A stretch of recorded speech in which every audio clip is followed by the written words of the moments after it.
Hi guys, it's me Tiffany. So I'm here today to show you a new chicken house that I purchased. You can see my chicken coop that I have over here, and this right here, notice it has this part and then there's this part right there. I actually built that part right there because I felt like that part wasn't big enough. This part right here is a snap lock chicken coop, and it costs like $800. And so I really like it, but I wasn't willing to pay another $800. And then I have this over here, and this is something that I got from Tractor Supply.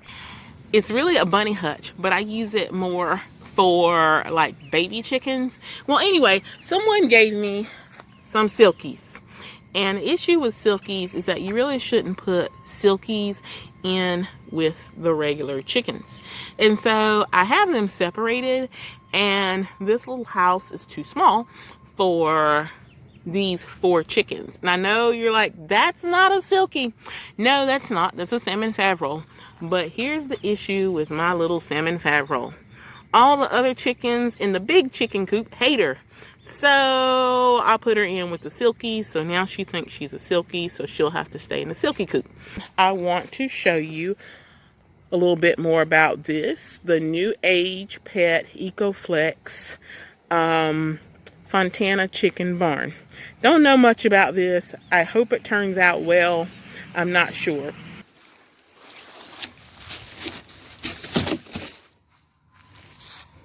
Everything comes nicely packed.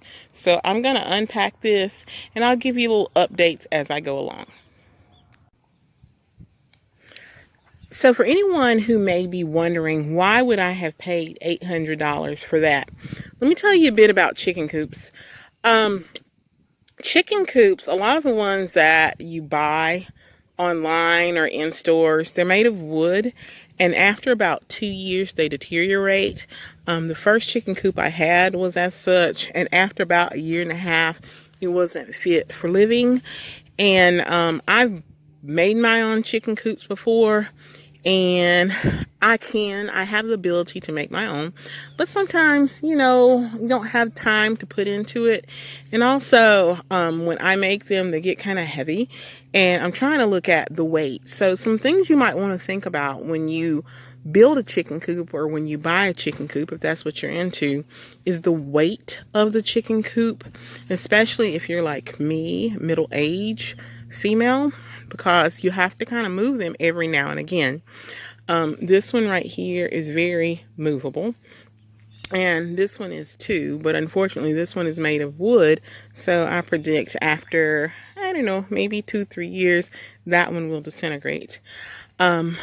Also, something else you want to think about is wood sometimes attracts things like termites and carpenter ants and such, and they disintegrate that way. Also, wood tends to harbor moisture and just molds and stuff. So this right here is plastic.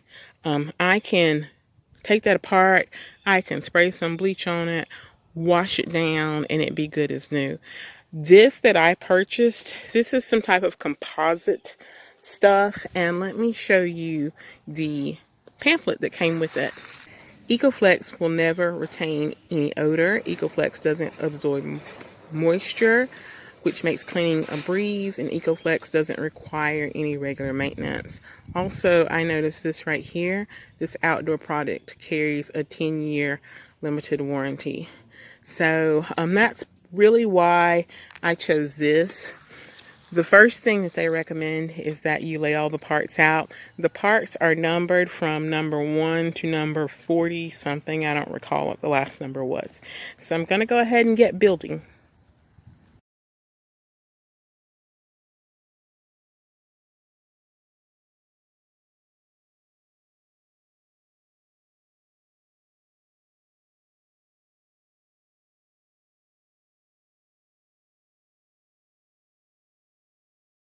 A lot of people have made comments about these triangles in the corner. It's hard to see, but right there.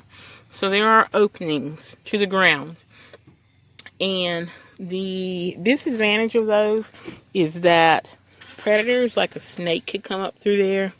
The reason why they are there is because this coop is designed to be able to be cleaned out, so you can take a water hose and squirt. But the thing is, if you squirt, if it were watertight, then the water couldn't drain out. So that's what those are for.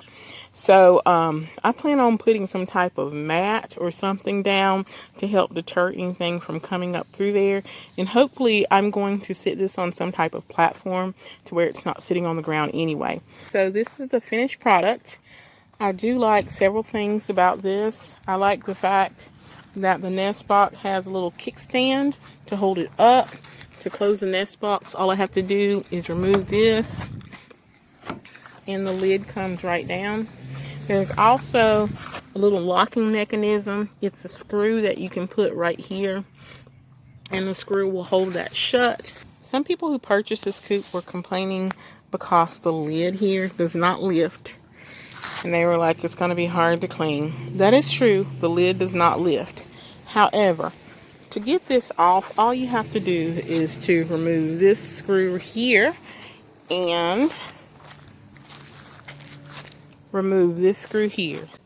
This panel will slide right off. There are 3 panels that compose the roof. All of them will slide right off. But I also removed one of the roosting bars.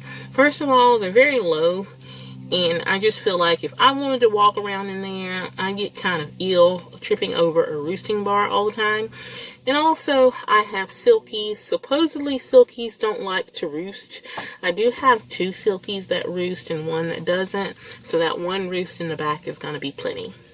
And here's what it looks like from the back. So all I need now is a platform to put this on, preferably a rolling platform. I may have to make something. And then I will be ready to insert this into the coop and decommission this right there. Alrighty guys, so that's it. I appreciate you watching. Have a great day. Thanks for watching. Bye-bye.